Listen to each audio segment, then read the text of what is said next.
तो अगर हम बसीलस की बात करें तो बसीलस कैसे बैक्टीरिया होते हैं, तो ये एक रॉड शेप्ड बैक्टीरिया होते हैं। बसीलस आर रॉड शेप्ड, ये रॉड की तरह के बैक्टीरिया होते हैं।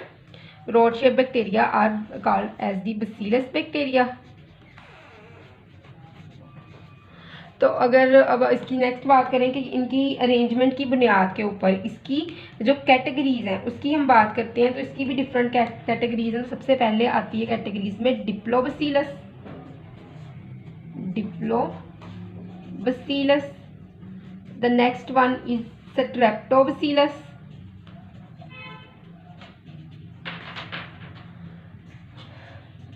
स्ट्रेप्टोबसीलस। पैलिसेड, फिर आता है चाइनीज लेटर फॉर्म,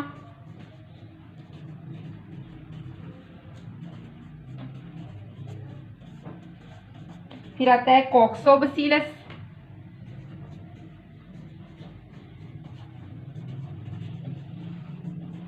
और एट द एंड आता है coma shape bacteria, comma shaped. ठीक है, तो सबसे पहले हम देखेंगे डिप्लोबसीलस क्या है। तो डिप्लोबसीलस जो है ये पेयर होता है रॉड शेप्ड बसीलस का, जो एंड टू एंड ज्वाइन करता है। तो pair of rod shape bacillus, pair दो बसीलस होंगे, ठीक है ना, pair of rod shape bacillus, तो जो कि एक ज्वाइन होता है, एक दूसरे के साथ जुड़े होते हैं एंड टू एंड, इस तरह ये एंड टू एंड एक दूसरे के साथ जुड़े होते हैं। ठीक है, फिर आता है स्ट्रेप्टोबसीलस। स्ट्रेप्टोबसीलस क्या है, जिसके अंदर रॉड शेप्ड सेल्स, इसके अंदर स्ट्रेप्टोबसीलस रॉड शेप सेल एक चेन के अंदर जुड़े होते हैं। ठीक है ना, तो सेल्स ज्वाइंट हुए होते हैं, दो से ज़्यादा जब cells end to end join करेंगे तो उसको हम कहेंगे वो है स्ट्रेप्टोबसीलस, जस्ट लाइक दैट। उसके बाद है पैलिसेड। पैलिसेड एक ऐसा बसीलस होता है जो सेल डिवीजन के बाद बेंड कर देता है और एक फेंस लाइक स्ट्रक्चर के अंदर जो होता है वो अरेंज्ड हो रहता है। ठीक है ना, तो ये सेल डिवीजन के बाद बसीलस जब सेल डिवीजन के बाद बेंड कर जाता है, बेंड हो जाता है बसीलस, और क्या बना देता है, एक फेंस शेप स्ट्रक्चर बना देता है। ठीक है, तो एक फेंस शेप स्ट्रक्चर जब बना देगा तो उसको हम कहेंगे वो क्या है, वो कहता है पैलिसेड। पैलिसेड उसको क्या कहा जाता है। फिर उसके बाद है कॉक्सोबसीलस। तो कॉक्सोबसीलस जो होता है इसकी जो शेप होती है ना, ये इंटरमीडिएट होती है, इंटरमीडिएट शेप किसके इंटरमीडिएट होती है, बिटवीन बसीलस एंड कोक्साई। बसीलस क्या है, रॉड शेप, और कोक्साई क्या है, ये स्फीरिकल बैक्टीरिया। ठीक है ना, कोक्साई और बसीलस के दरमियान में जो स्ट्रक्चर होगी उसको हम कहेंगे वो क्या है, कोक्सोबसीलस।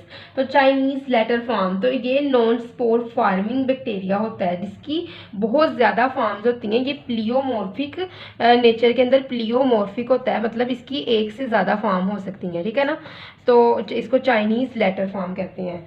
उसके बाद है कोमा शेप बैक्टीरिया। तो विब्रियो जो होता है ये कोमा की स्ट्रक्चर होती है इस तरह।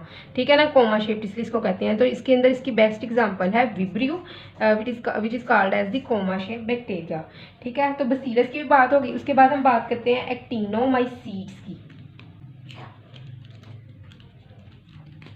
एक्टिनोमाइसीट्स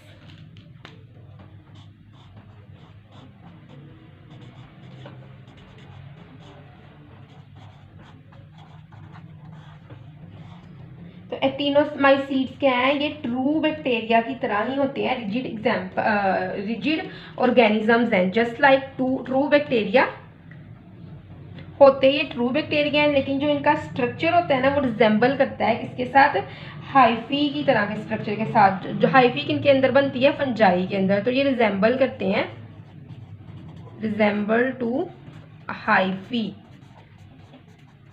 ऑफ फंजाई। ये होते रिजिड ऑर्गेनिजम्स, या these are rigid organisms like true bacteria, लेकिन they resemble to the hyphae like structure of the fungi, तो जो कि फिलामेंटियस ब्रांचिंग सिस्टम बनाता है। ठीक है ना, तो ये जो बैक्टीरिया होते हैं एक्टिनोमाइसीट्स, ये क्या करते हैं, ये फिलामेंटियस ब्रांचिंग सिस्टम बनाते हैं।